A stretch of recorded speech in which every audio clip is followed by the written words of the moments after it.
Olá, eu sou Fernando Ben, sou aluno de pós-graduação da Universidade Estadual do Rio de Janeiro, faço mestrado em Psicologia Social e hoje nós vamos entrevistar a pioneira da Psicologia do Esporte no Maranhão e uma das pioneiras da Psicologia do Esporte do Norte e Nordeste, a doutora Cristiane Carvalho.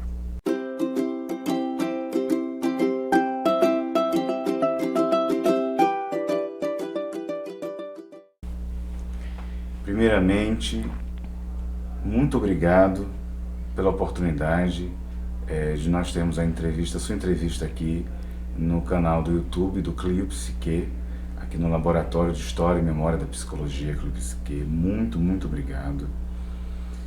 E a primeira pergunta é o seguinte: que entende-se que, em regra, Carvalhais foi um pioneiro da Psicologia do Esporte, né?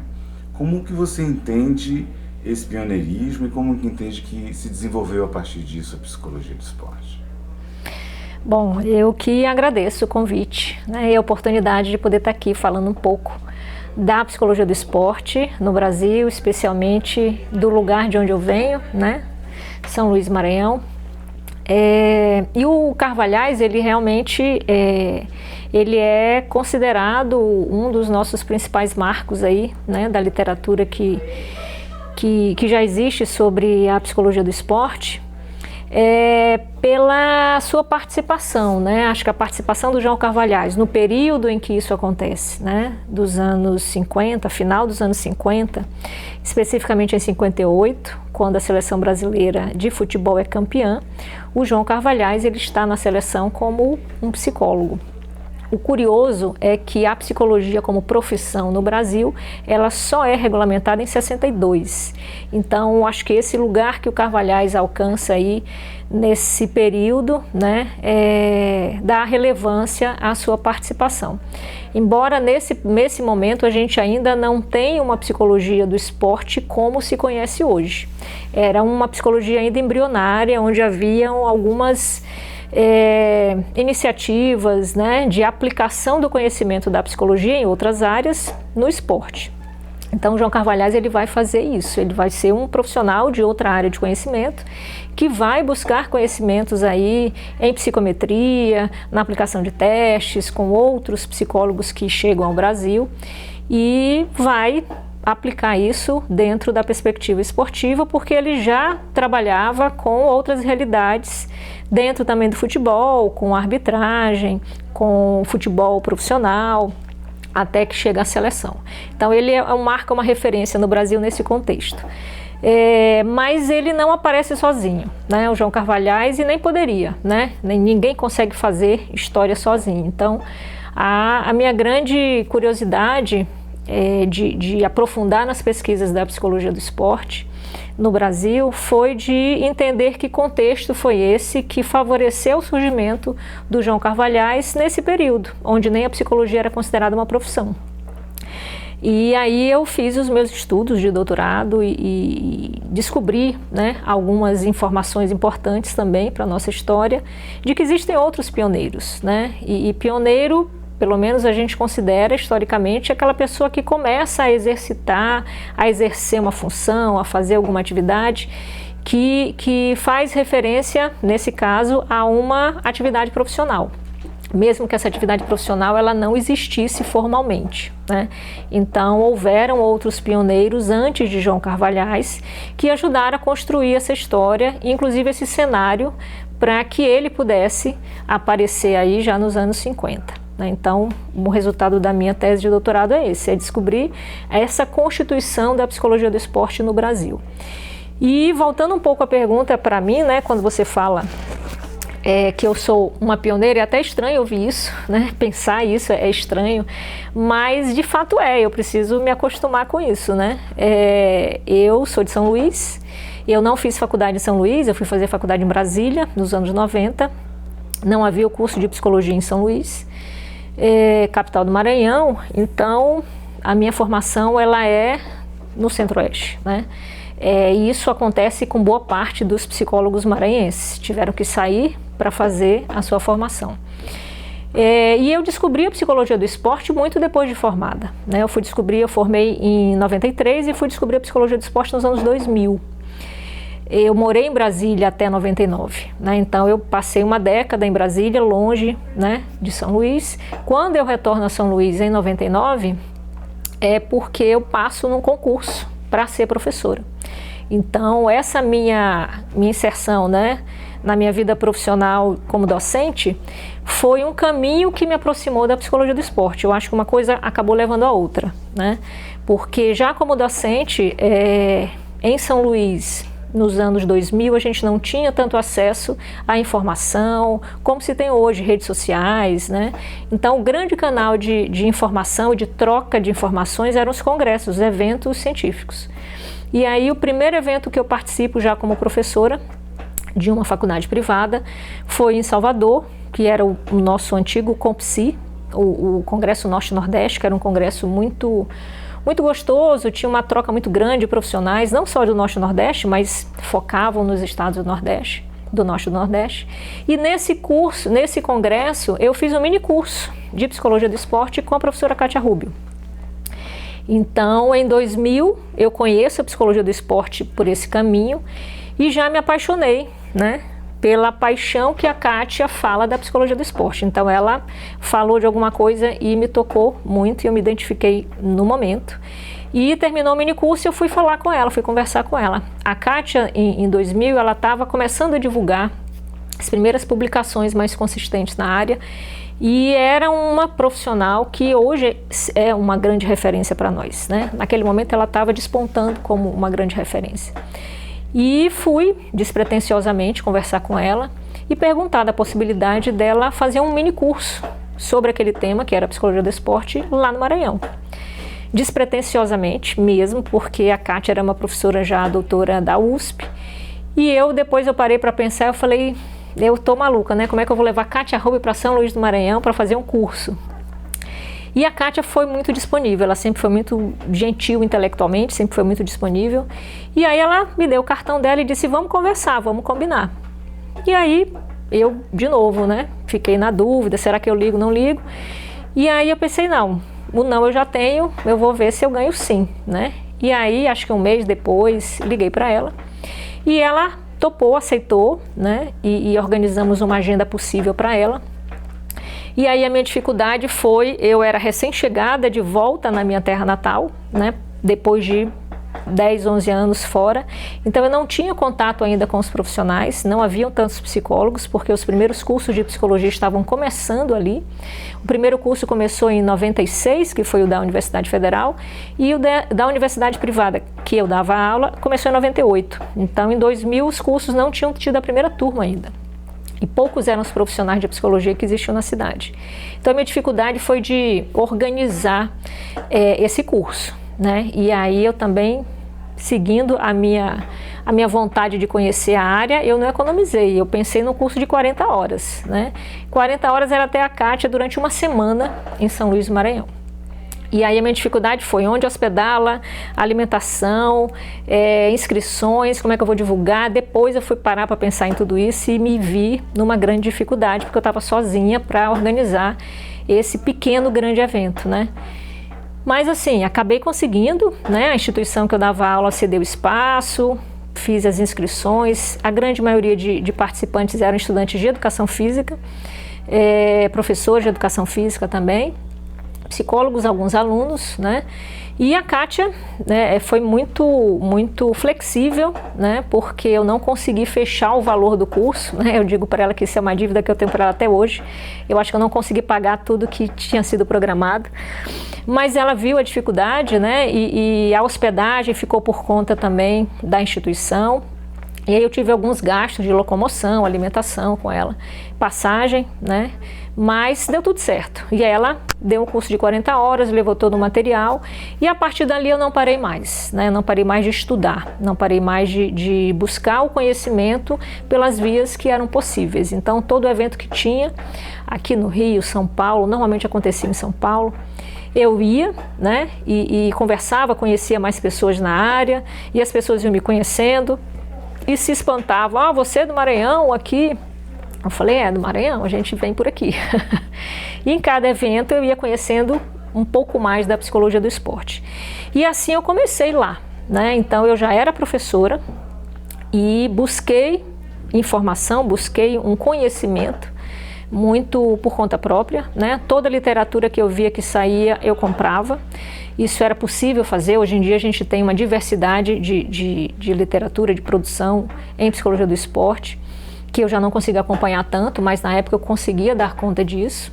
E sempre buscando a informação com pessoas que trabalhavam na área. E aí eu fui construindo o conhecimento, como muitos que começaram também nesse período, faziam, né? A gente não tinha curso de especialização, não tinha uma formação, e aí esse foi o começo, né?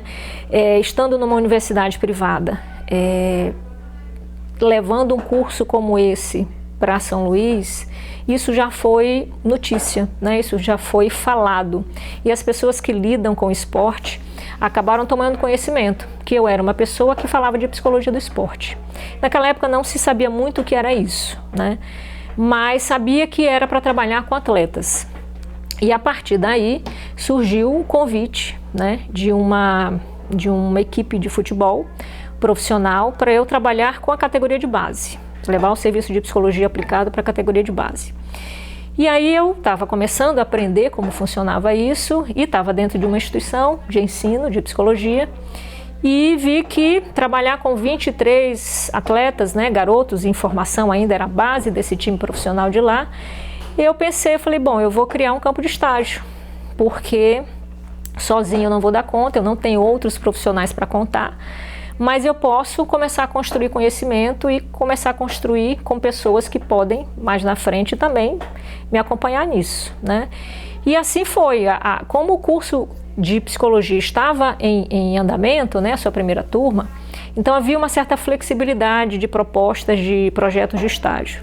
E aí eu tinha o campo de estágio, eu fui fazer a função dupla, né, de docente e de técnica, supervisora técnica e docente, e tive 3 alunos interessados, né? E esses 3 alunos foram comigo e a gente fez o trabalho durante a pré-temporada até o campeonato que essa equipe participou. E foi muito bom porque a gente começou a entrar em contato com os fenômenos, né, com essas demandas que a psicologia do esporte apresenta. Eles estavam dentro do curso, né, e como estágio eles viram na prática como isso acontecia.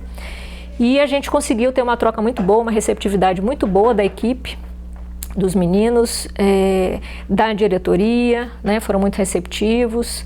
Era um treinador que não era maranhense, ele era de fora, era até aqui do Rio, então ele já tinha ouvido falar sobre isso e tinha uma abertura para lidar com profissionais de outras áreas que não fosse só da educação física. Então isso tudo favoreceu e a gente teve um trabalho bem sucedido com os atletas. E desse grupo de estagiários, né, surgiu uma ex-aluna apenas continuou seguindo o caminho da psicologia do esporte, que hoje é a minha atual parceira, companheira de trabalho em São Luís, que é a Maria Emília Álvares, né? Ela foi minha estagiária, minha ex-aluna, e fez a formação depois, em 2006, ela já veio fazer a formação em São Paulo, no SED Sapiente, que é um instituto reconhecido aí de formação em psicologia. Então ela saiu de São Luís, fez a formação, voltou e hoje é psicóloga e trabalha comigo. Fizemos vários trabalhos conjuntos aí que a gente vai poder falar em outro momento. Dentro desse primeiro momento aí de inserção, da minha inserção na área, né? E de como eu comecei a construir isso por lá. Cristiane, com toda certeza, essa forma que você falou foi bem reduzido da história, da batalha, da luta para que a psicologia do esporte se concretizasse, se fizesse presente no Maranhão e no Norte e Nordeste. Quais lutas, assim, quais dificuldades, melhor dizendo, você poderia dividir com a gente, até para que todos os graduados e psicólogos interessados na área pudessem divisar, pudessem compreender como seriam essas dificuldades, por favor? É uma boa pergunta, Fernando. Assim, são várias, né? Ou foram várias, algumas ainda existem, né? Outras a gente já superou como desafio. Já criamos estratégias, né? Mas assim, o que eu posso dizer é que num primeiro momento, geograficamente falando, né, nós temos um país muito grande, né, em extensão mesmo. e muito discrepante nessa distribuição de conhecimento, né, de instituições de formação e de profissionais. Então, se a gente pensar nos anos 2000, a gente vai ter um período inicial onde a troca de informação por redes sociais praticamente não existia, né? Então, a troca de informações mais rápidas, né? Até comprar um livro pela internet demorava uns 15 dias para chegar, né? Às vezes um mês, dependendo do livro ou da editora. Então, tudo era muito mais moroso, né? Então, essa busca de conhecimento, de informação, ela dependia muito de um esforço próprio, porque as coisas não chegavam até lá, né? Então, eu buscava a informação onde ela estava. Se era no Rio, eu vinha para o Rio. Se era em São Paulo, quem estava lá, qual era o evento. Então, era uma busca muito pessoal nesse primeiro momento. E aí eu vejo como uma grande dificuldade eu sempre estar muito sozinha nesse lugar, né? Porque só eu conhecia e eu acho que por isso que até hoje, né, essa é uma dificuldade que permanece de alguma forma. Eu ainda sinto que preciso de mais pessoas para trabalhar na psicologia do esporte. Não estou mais sozinha, né? Como eu disse, já tem a Maria Emília, que é uma grande parceira de trabalho, e eu já tenho ex-alunos que hoje estão se tornando colegas de trabalho, mas estão ainda começando, como eu comecei há 2 décadas atrás, né? Então, é um trabalho ainda de divulgação, de sedimentação dessa área de conhecimento. Hoje, eu posso dizer que em São Luís, quem faz psicologia já ouviu falar de psicologia do esporte, né? Então, ela não é uma área desconhecida, não só porque a mídia fala, mas porque, na época, se eu consegui criar o espaço para um estágio, na sequência, eu consegui criar a disciplina dentro da formação, né? Então, as 2 universidades em que eu dei aula, eu consegui lutar por isso, né? Não sozinha, porque tinha um corpo de professores que apoiaram, mas as disciplinas existem como disciplinas obrigatórias, né? E campos de estágio. Em algumas outras instituições existe a disciplina como eletiva, mas nós não temos tantos cursos no estado. Hoje a gente está com uma demanda de já 18 ou 19 cursos. A última contagem que eu fiz, a gente tinha 13, mas isso do ano passado para esse ano, de 2021 para 2022, já surgiram mais. Mas a grande maioria desses cursos tem uma disciplina ou tem um campo de estágio, né? A disciplina é eletiva, ou ela é obrigatória, ou ela é um tema dentro de uma disciplina, né? Então, eu estou fazendo esse levantamento ainda, através do Conselho Regional de Psicologia, que atualmente eu coordeno a Comissão de Psicologia do Esporte e do Exercício, que é uma forma de continuar isso, né? De continuar divulgando a área para os profissionais, para aqueles que saem da formação, e a gente não deixa de ter contato com os que estão na formação, participando de semanas acadêmicas, né? Fazendo minicursos, dando palestras, falando sobre a área. Então, acho que das dificuldades essa de buscar o conhecimento foi grande, de estar sozinha, né, nesse lugar, e acho que de visualizar ou de vivenciar a centralização da atuação da psicologia do esporte na região sudeste, né? Porque se a gente parar para pensar em relação aos esportes, os grandes clubes, os atletas de alto rendimento, de alto nível, eles acabam se concentrando aqui na região sudeste e sul do país. Não que a gente não tenha atletas e não tenha times expressivos no norte e nordeste, mas a concentração maior de qualificação e do esporte competitivo está na região sudeste. Consequentemente, os profissionais que trabalham com psicologia do esporte também estão por aqui, para trabalhar com alto rendimento. Então, essa centralização também foi uma dificuldade. À medida que eu fui conhecendo as pessoas, fui me envolvendo com grupos, com instituições, fui conhecendo a Associação Brasileira de Psicologia do Esporte, que é a associação maior que nós temos da área, formada por psicólogos do esporte e que é uma fonte de informação, de referência. A partir de 2006, essa associação começa a se constituir, eu começo a fazer parte. E aí eu começo a perceber que é um movimento que começa a surgir aqui no Sudeste, porque aqui também precisava se saber mais sobre a psicologia do esporte, precisava se conhecer. E a concentração de profissionais estava aqui. Então eu vinha beber nessa fonte. mas eu sabia que lá no Norte e Nordeste também tinha alguma coisa acontecendo, né? Não dava para não ter, né? E aí, aos poucos, eu fui vendo que essa era uma outra grande dificuldade, de diminuir essa distância, de descentralizar as ações e os olhares para a psicologia do esporte apenas na região Sudeste. Então, uma outra frente, né, que eu acabei elegendo para mim, além de divulgar no Maranhão, na capital, nos cursos, foi de descentralizar, né, de mostrar ou de encontrar, né, os profissionais que existiam no Norte e Nordeste e o que eles faziam, né? Se eles não estavam trabalhando com alto rendimento, eles estavam trabalhando com que tipo de atividade, com que tipo de esporte, com que modalidade. Então, acho que essas foram situações aí importantes em termos de dificuldades que eu experienciei. A dificuldade de acesso ao conhecimento, de ter profissionais lá em São Luís para dividir, para compartilhar, e essa centralização, né, da atuação no Brasil. Desde quando você iniciou até agora, o que mudou, tanto na sua trajetória quanto na psicologia do esporte? Eita, Fernanda, isso é uma pergunta gigante, né? Muita coisa mudou e mudou para melhor, né? O que é bom. Se a primeira atividade que eu tive foi uma atividade inicial, experimental, né, acho que eu posso dizer assim, de estágio, na sequência desse trabalho, na verdade, foi consequência mesmo, né? O resultado desse trabalho gerou um outro convite em 2006, e aí eu já estava na Universidade Federal do Maranhão como professora.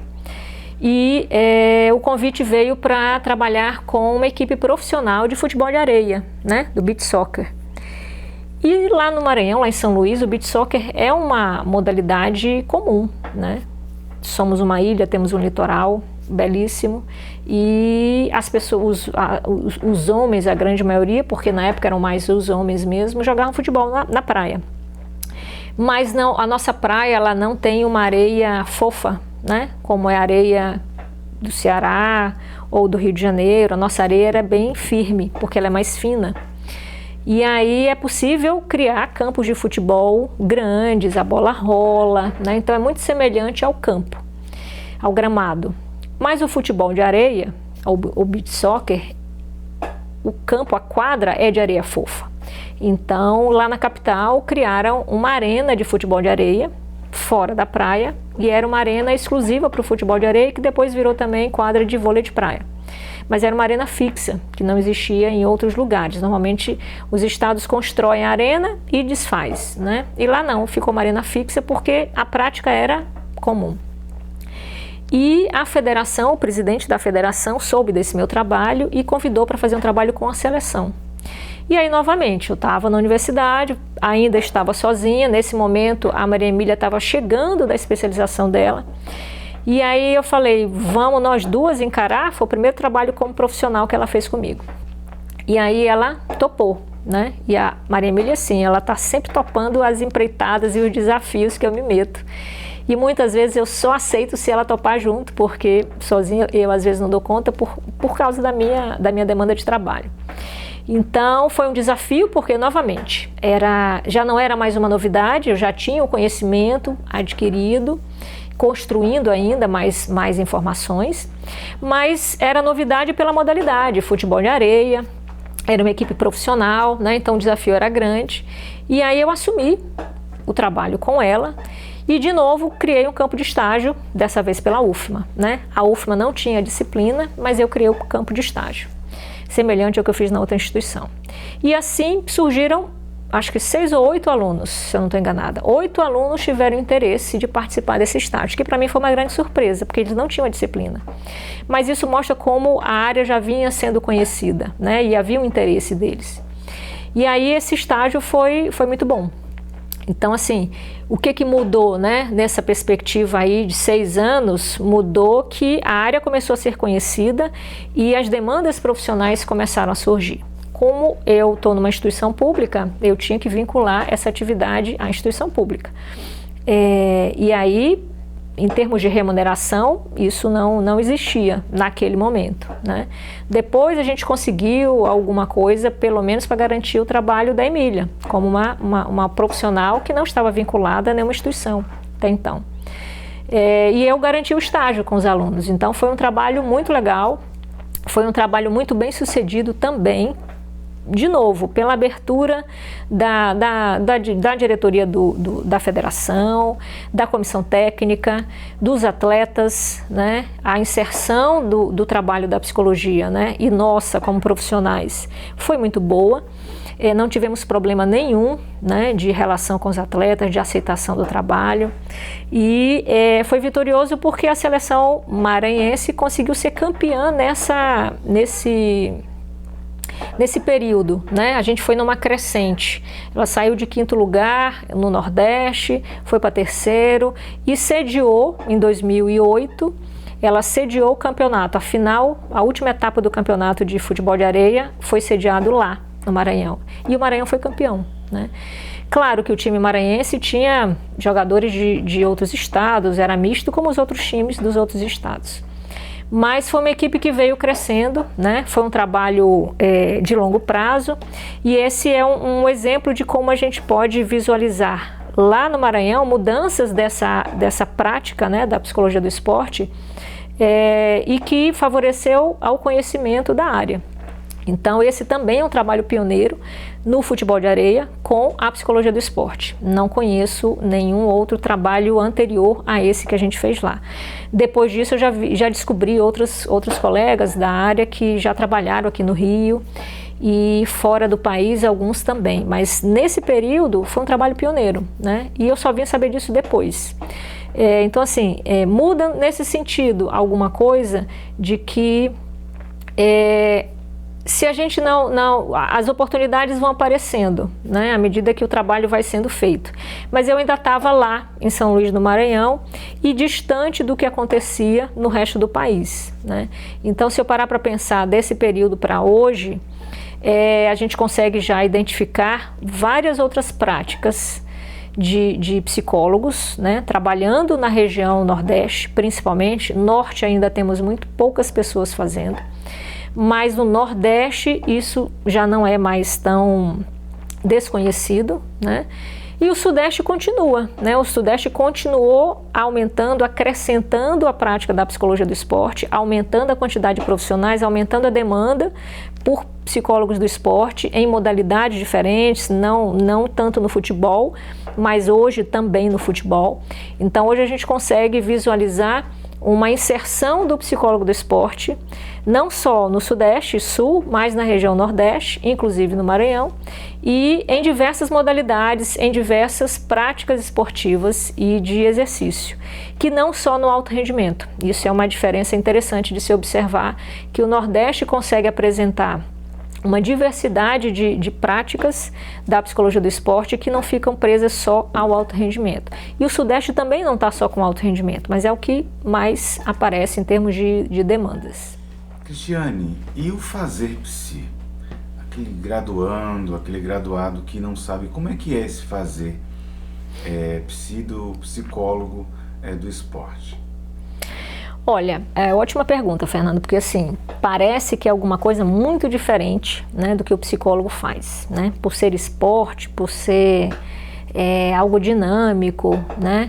Muito diferente o setting terapêutico, nós não temos uma sala como essa, ar-condicionado, um espaço para trabalhar com o atleta. Dificilmente a gente vai ter esse cenário, né? O psicólogo do esporte ele vai estar junto do atleta, na beira da piscina, na arquibancada, na quadra, se viaja em competições no hotel, no hall do hotel, no restaurante, o espaço que tem para conversar com o atleta e para conhecer as dificuldades, as demandas, os conflitos, né? E identificar os processos psicológicos, as emoções, os sentimentos que estão surgindo naquele atleta ou no grupo de atletas diante das competições, dos treinamentos. Então, o psicólogo do esporte, ele é um psicólogo, tem uma formação em psicologia. Mas como todas as outras áreas de atuação da psicologia, hospitalar, educacional, os alunos eles precisam buscar uma formação complementar, né, uma qualificação, porque o nosso curso ele é generalista, ele nos forma para a gente conhecer o possível, né, dessa diversidade que a psicologia tem de áreas de atuação. E não dá para conhecer todas, né? 5 anos de formação não é suficiente para conhecer todas as 13 áreas, se eu não estou enganada, né, de especialidades. E a psicologia do esporte é uma dessas especialidades, né, reconhecidas pelo Conselho, mas ela não está inserida na formação como disciplina obrigatória em todos os cursos, como nós temos algumas das nossas áreas tradicionais. Psicologia clínica, psicologia organizacional do trabalho, psicologia escolar educacional, são áreas de atuação que sempre estão, porque tem um percurso histórico aí de inserção na formação. Mas as outras áreas, como psicologia jurídica, psicologia do esporte, psicologia comunitária, psicologia de emergência e desastres, são áreas que não conseguem estar inseridas em todos os cursos, ainda, né? Não sei se isso vai ser possível um dia, mas são parte da atuação do psicólogo, ou seja, o psicólogo do esporte ele tem uma formação em psicologia, então tudo que nós aprendemos em termos de teoria, técnicas, de aplicação dos recursos, né, dos instrumentos psicológicos, a avaliação psicológica, o psicólogo do esporte vai poder realizar. E como é que funciona isso, né? Eu não estou no consultório, eu não estou numa empresa, né? Ele não é um funcionário, mas é um atleta, né? É um ser humano que está em atividade esportiva, ele está praticando alguma modalidade esportiva. E como psicólogo eu preciso conhecer esse atleta. Então eu vou conhecer o atleta, vou conhecer a modalidade, vou conhecer a realidade que ele tem dentro do clube ou dentro daquele tipo de esporte que ele pratica. Conhecendo o atleta, eu vou conhecer quais são as dificuldades que ele experiencia para desempenhar aquela modalidade. Quais são as dificuldades, quais são os desafios, os limites que ele tem dentro do conhecimento que a gente tem da psicologia, dos processos psicológicos, né, das questões cognitivas, emocionais, sociais, o que ele tem de psicomotricidade, de corpo, movimento, e eu preciso agregar o conhecimento da psicologia ao das ciências do esporte, porque eu não estou trabalhando com o indivíduo só sobre as suas questões psicológicas. Essas questões psicológicas, os fenômenos psicológicos, emocionais, comportamentais estão relacionados a uma prática esportiva. Então eu preciso entender como é que o corpo dele funciona. Biomecânica de movimento, fisiologia, né, do exercício, como é que funciona o organismo dele diante das demandas de treinamento, por exemplo, né? Um programa de treinamento exige o que daquele atleta, né? O que ele precisa alcançar, o que ele precisa desempenhar e dialogar com os demais profissionais que estão presentes ali com o atleta, fisioterapeuta, preparador físico, fisiologista, o próprio técnico, né? Então o psicólogo precisa conhecer da realidade do esporte. Esporte competitivo ou não, trabalhamos com atletas que podem ser amadores ou de alto rendimento, trabalhamos com projetos sociais que têm o esporte como um carro-chefe, reabilitação no esporte, o atleta que está lesionado, ou pessoas que passam por processos cirúrgicos graves e que precisam se reabilitar fisicamente. Isso inclui também uma reabilitação emocional. O psicólogo do esporte também vai poder atuar nesse sentido. A psicologia está inserida também junto da arbitragem, né? Existe um trabalho muito bem feito no Brasil, que também é pioneiro, com a psicologia da arbitragem. Enfim, temos campos de atuação diversos da psicologia do esporte e em todos eles a gente vai usar o conhecimento que nós temos como psicólogos, mas a gente precisa buscar uma qualificação para ampliar esses conhecimentos nas outras áreas que se relacionam ao esporte, porque o atleta sabe disso, o atleta sabe como é que ele está fisiologicamente, ele precisa conhecer os seus limites para que ele consiga superar, né? Então ele vai conversar com essa linguagem, com esse conhecimento. E se nós não temos esse conhecimento, a gente não vai conseguir nem entender o que o atleta está precisando para que a gente possa oferecer um suporte psicológico e um suporte que a psicologia nos oferece com os recursos que a gente tem. Cristiane, como você vê então hoje a psicologia do esporte no Brasil? Olha, hoje a gente tem uma área de atuação que é reconhecida nacionalmente, né? A gente pode dizer assim. Eu acho que os grandes eventos esportivos que o Brasil trouxe para cá, né, para o Brasil, ajudaram a trazer essa área ao conhecimento da sociedade de modo geral. A mídia, né, passou a falar mais da psicologia do esporte, o mercado de trabalho se abriu um pouco mais, né, para os profissionais. Então eu acho que os últimos 10 anos foram essenciais nesse sentido. Como eu falei em outro momento, né, a gente consegue ver uma descentralização de atuação de profissionais nas regiões Norte e Nordeste. Norte ainda muito pouco, mas o Nordeste já com vários profissionais trabalhando. Temos vários eventos, né, científicos, acadêmicos na área.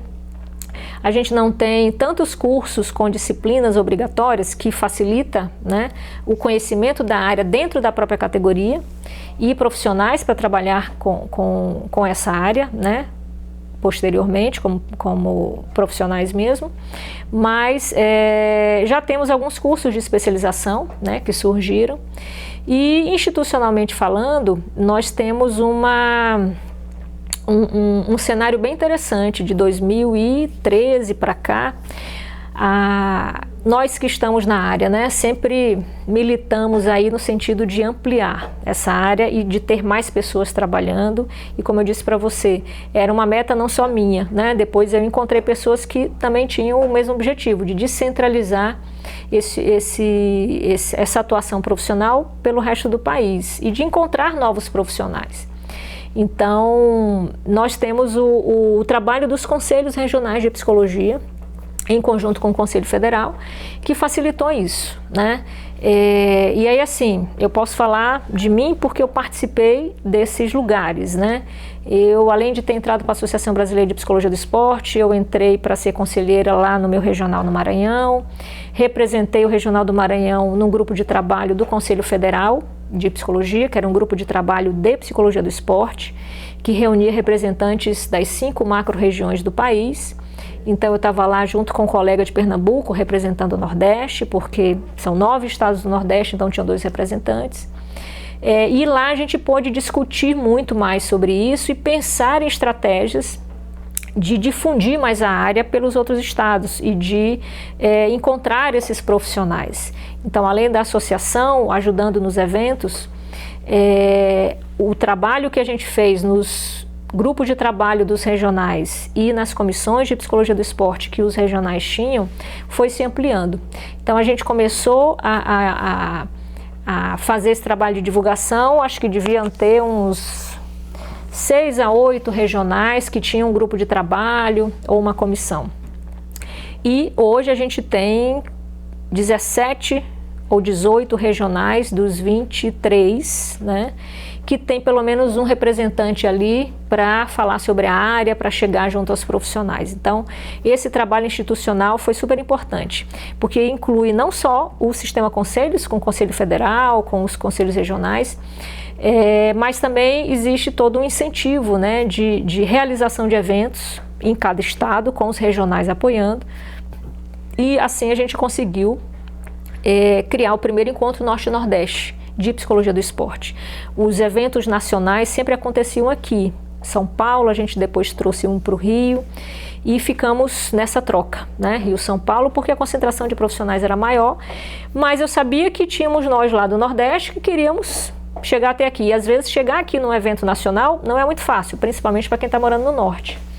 E aí a gente pensou, na época eu tinha acabado de entrar para o Conselho Regional, criei o grupo de trabalho lá, que foi aceito pelo regional, e esse grupo de trabalho, que era com a Emília, não tínhamos outros profissionais ainda trabalhando em São Luís, nós fomos descobrindo depois que a gente começou a falar mais através do Conselho Regional, e aí nós pensamos em fazer um encontro, um time do encontro Norte e Nordeste de Psicologia, para tentar descobrir quem eram os outros colegas que estavam aí trabalhando e que a gente não conhecia.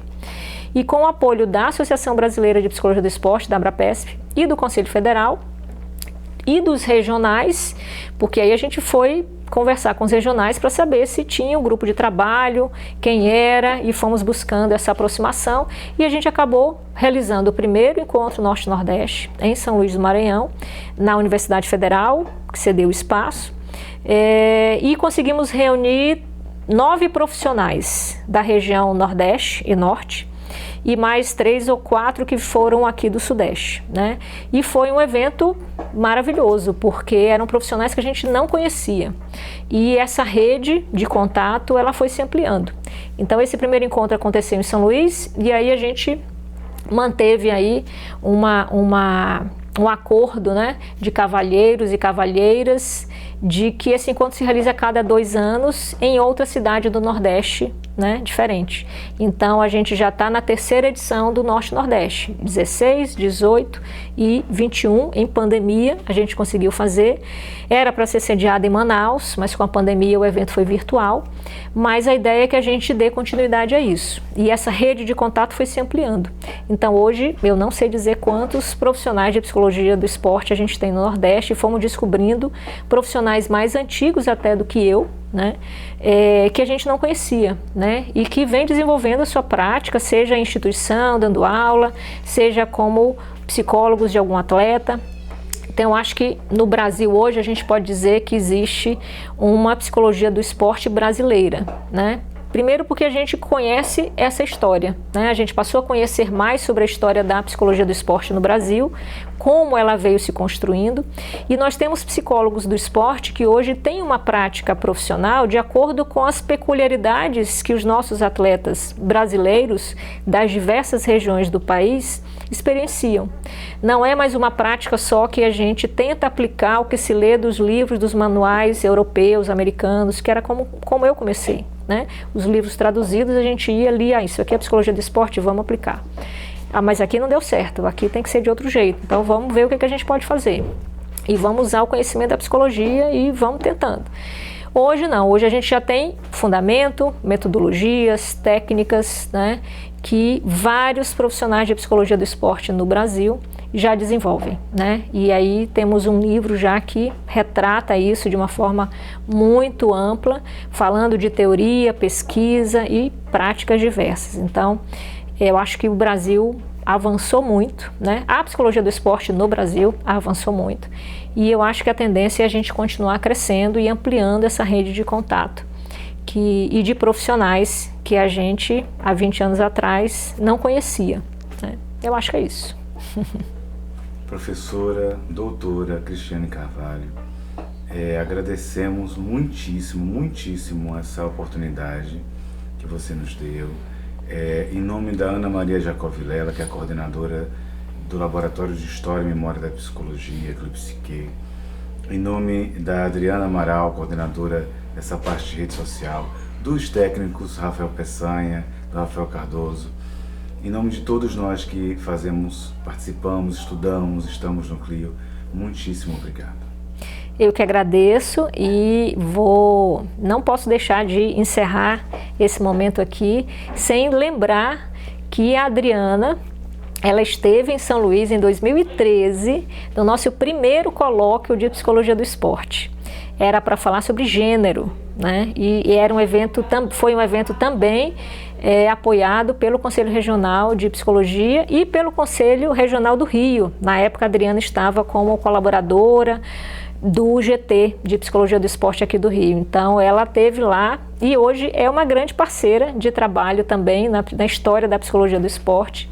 E agradeço muito a ela, a professora Ana Jacó, que foi quem me possibilitou enveredar pela história da psicologia do esporte, pela história da psicologia primeiro e realizar esse trabalho com a história da psicologia do esporte, que eu seria eternamente grata pela gentileza intelectual e afetiva que ela tem. Então, obrigada a você, Fernando, pela iniciativa e fico muito grata e confesso que um pouco envergonhada de estar aqui nesse lugar. Mas é muito bom, eu acho que a gente precisa realmente divulgar o que acontece, não só na psicologia do esporte, mas em todas as áreas da psicologia, para a sociedade saber que é um serviço que pode ser usufruído, né, por qualquer um, não precisa ser atleta profissional, Pode ser um atleta amador, pode fazer a sua academia, pode fazer uma caminhada, uma corrida, uma bicicleta. Se você sentir necessidade de avançar, de melhorar o seu desempenho, de se entender melhor na sua relação com o esporte, o psicólogo do esporte pode e vai ajudar muito nesse sentido.